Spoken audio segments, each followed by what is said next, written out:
Ready. देखिए ये हमारा भोपाल शहर है। ये वैसे तो पहले राजाओं का शहर था, अब ये फिर उसके बाद बादशाह है, फिर ये बादशाहों का शहर हो गया। और हम जिस जगह पर चल रहे हैं ये पहले मध्य प्रदेश में जो भोपाल है, जब भोपाल भोजपाल था तब की बाउंड्री आ गई। यहाँ से हमारा भोपाल शहर की बाउंड्री होती थी, इसके अंदर के क्षेत्र में भोपाल होता था।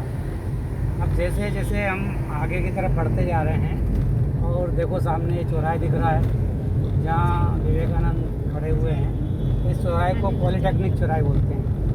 यहाँ से बहुत सारे स्टूडेंट पढ़ कर के और भोपाल का बड़े बड़े शहरों में नाम रोशन करते हैं। और इसके सामने से सीएम हाउस की तरफ रोड जाता है। आगे हम जाएंगे तो शामला हिल्स पड़ता है।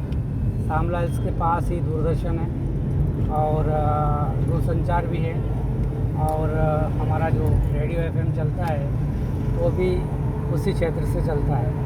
हम जैसे जैसे आगे की तरफ बढ़ते जा रहे हैं ये भोपाल शहर को बहुत ही खूबसूरत नज़ारा देता है।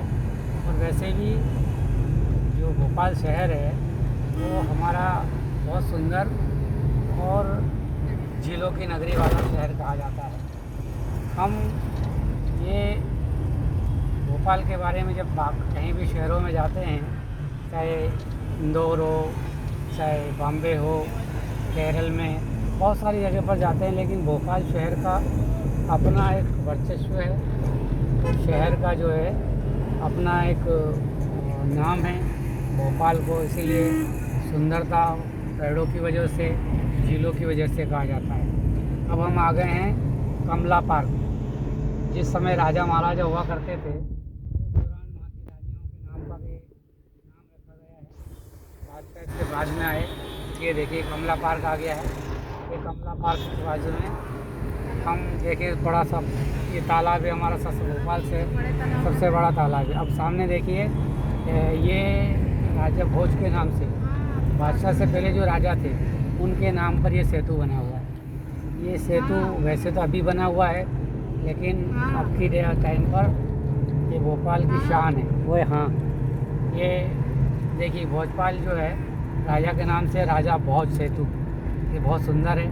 सामने से ऊपर में दिख रहा गुम्बद, ये बड़ी मस्जिद है जो भोपाल में राजा महाराजाओं के टाइम पर देखो सोने का इसके ऊपर वो चढ़ा हुआ है, गुम्बद ऊपर बना हुआ है। मस्जिद भी भोपाल की शान है। जब भी हम भोपाल में आते हैं तो मस्जिदों से एक उज्जवल मस्जिदों से सुंदरता इसकी बहुत ज़्यादा होती है भोपाल की। अब हम आगे की तरफ बढ़ रहे हैं, इसको बोलते हैं वीआईपी रोड। वीआईपी रोड में राइट पे देखते हैं वर्तमान में एक नगर निगम का कार्यालय है, लेकिन पहले यहाँ पे रानी जो होती थी वो नहाने आती थी। ये घाट बना हुआ है जो आज के डेट में नगर पालिका का कार्यालय माना जाता है। इस घाट से जैसे ऊपर चढ़ते हैं वहाँ राज दरबार लगा करता था, और राज दरबार में के साथ में आके लगा हुआ रानी महल था। रानी महल के बाजू में राजा का महल था। अब लेफ्ट में देखेंगे अपन तो ये हमारे यहाँ का बहुत बड़ा तलई है, तालाब जिसको बोलते हैं। इसके ऊपर स्टेचू बना हुआ है राजा भोज का।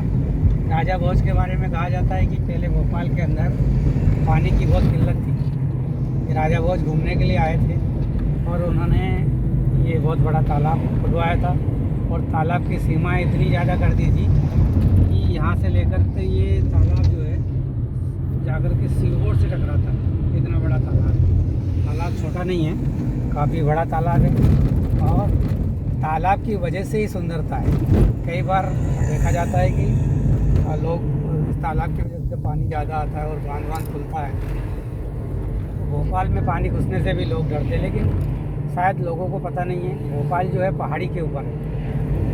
भोपाल जब राजा भोज ने इसको खुदाई किया था तब चारों तरफ पहाड़ी थी और बीच की जो जगह बची हुई थी उसी जगह पर ये खुदाई हुई थी।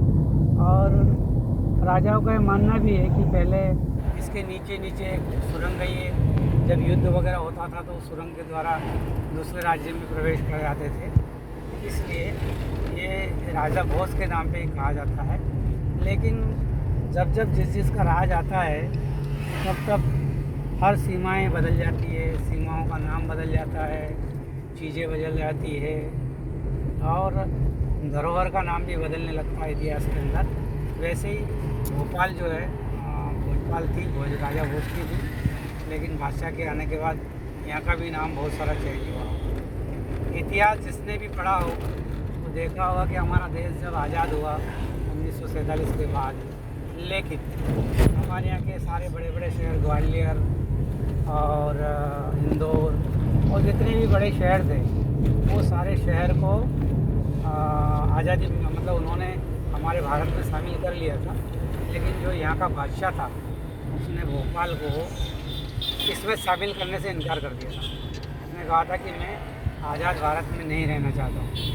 लेकिन वल्लभ भाई पटेल और ये जो राजा जो थे उन्होंने इन राजाओं को समझाया और डराया भी था कि अगर आपने ऐसा नहीं किया तो सेनाएं चढ़ाई करेगी और इसको फिर ज़बरदस्ती कब्जा किया जाएगा। लेकिन उस टाइम पे ज़्यादा प्रेशर बनने के बाद ही वो शामिल हुए, नहीं तो इसको भारत से अलग हिस्सा माना जाता था, ऐसा इतिहास में भी कहा गया है।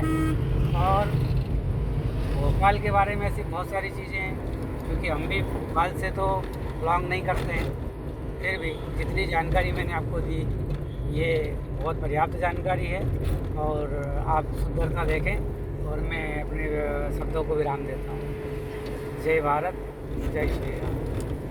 If you like this video, like and subscribe and share. Welcome to Bhopal.